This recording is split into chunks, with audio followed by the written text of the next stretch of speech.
Hi again. I decided to start grade 11 pre-calculus for BC and Alberta curriculum. So I'm going to explain most of the curriculum on my series that's coming up. I'm going to load it to YouTube and my Facebook page. Anyways, the first chapter is radicals.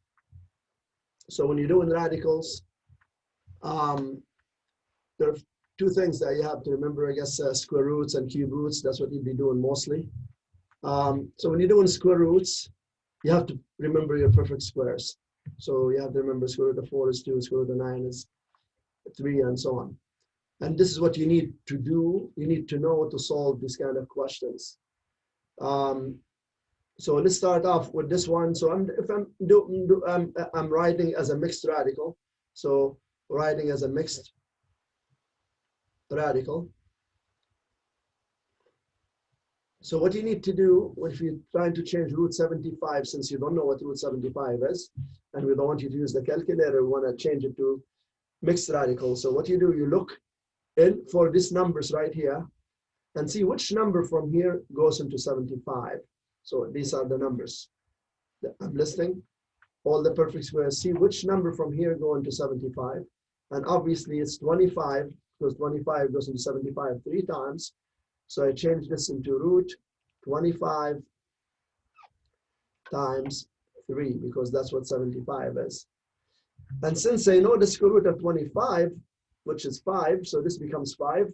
I don't know what the square root of 3 is, so just the root 3 just stays as the square root of 3, since I don't know what the square root of 3 is. And that's basically what you need to know to change radicals into mixed radicals. If I'm doing something like this, negative 3 and 4, negative 3 quarters square root of 80. So I still have negative 3 quarters. And the square root of 80, that's what I need to change into a mixed radical. So I look into here, and the 16 goes into 80. The 16 goes into 80 5 times, because 5 times 16 is 80. So I'm going to change this to 16 times 5. Okay. So when you're changing to a mixed radical, you cannot just use any random number. Just come up with numbers. Say, oh, this is 8 times 10. No, that's not what we want you to do. We want you to look at the perfect squares, these numbers right here. See which one of them goes into the 80, and it's 16. So now you change this into 16 times 5. And then the next step is to write negative 3 quarters again times. You know what the square root of 16 is, which is 4. But you don't know what the square root of 5 is, so that just stays as the square root of 5. And negative 3 quarters times 4 just gives you negative 3. And if you cannot do that, if you cannot do this operation fast enough, then you really should go back and study your fractions. Negative 3 root 5. So this is basically how you deal with square roots. And we're going to go into cube roots. So if we're doing the cube roots, you got to look at this numbers right here. So 8, 27, 64, 125. These are the perfect cubes. And when you're doing cube roots, you really need to go and look for which numbers are these. I'm just going up to cube root of 25, but there's lots more to list. And I'll keep it simple. Just go to the smaller numbers for now. So if I'm doing a cube root of 40, I look into the cube roots here. I know 8 goes into 40, so I'm going to change that into, write it with blue so I know it's cube root. So I'm going to write it as a cube root of 8 times 5. So some of you that don't know what the cube root of 8 is 2, the cube root of 27 is 3, the cube root of 64 is 4, the cube root of 45 is 5. But just know that's what it equals. But you're interested in these numbers, and that's how you're going to break this up to change it into a mixed radical.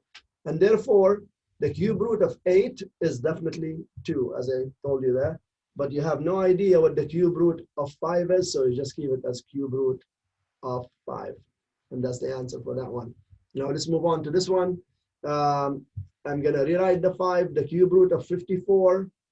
54, which number from here goes into 54? Definitely not 64, it's too big.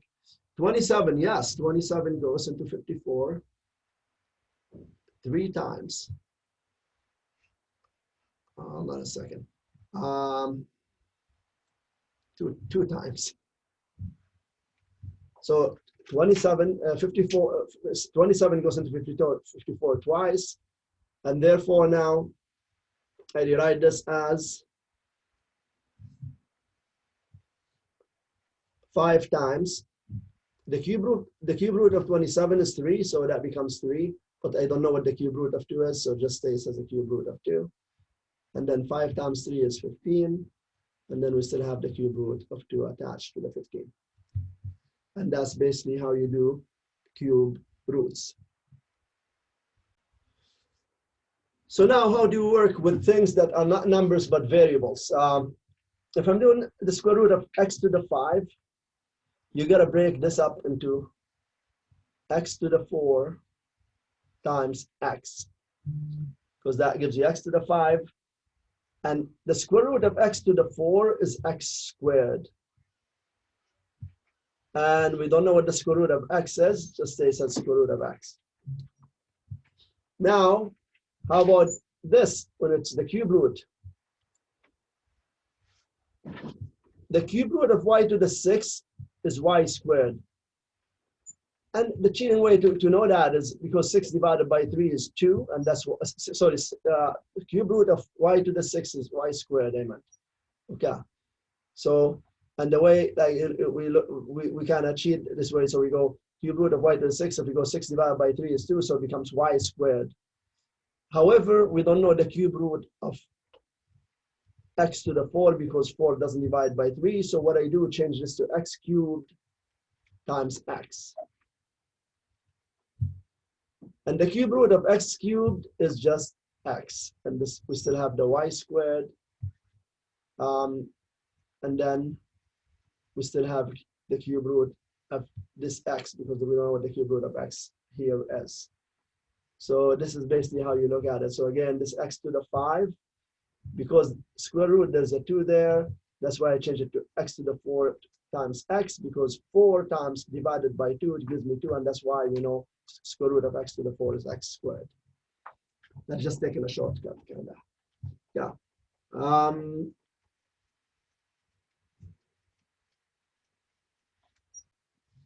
So now we're mixing numbers and variables at the same time. So if I'm doing this, the first thing I know the square root 4 is the square root of is x to the 4, and that's x squared. So I'm just gonna solve this right away, but I still have the 8 and the y to the 5 inside. So the 8, I'm gonna change it to 4 times 2.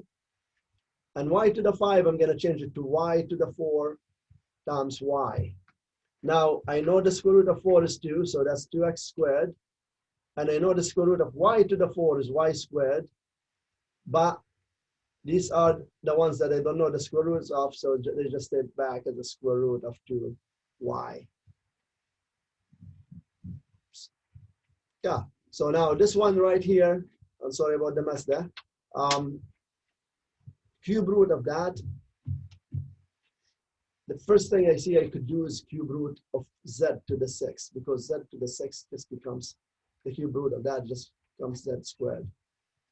However, the other stuff, I have to break it down. 16, because 8 goes into 16, I'm going to change this to 8 times 2 since I'm dealing with cube roots. X to the 5, I'm just going to make it x cubed times x squared. And y to the 10, I'm going to make it y to the 9 times y. Now the cube root of 8 is, so these are the numbers and the variables that we know the cube root of now. So cube root of 8 is 2. Cube root of x cubed is just x. Cube root of y to the 9, just y cubed. And then we still have the z squared there, just keeping the order of variables there, alphabetical order. And then the 2, I have no clue what the cube root of 2 is, so I'm just going to keep it as cube root of 2. And I don't know what the cube root of x squared is, so, or I cannot do it. And I cannot cube root the y, so I'm just going to keep it as cube root of y. Yeah. So this is the beginning of grade 11 pre-calculus. I hope this helps you. Till next time, take care and stay safe.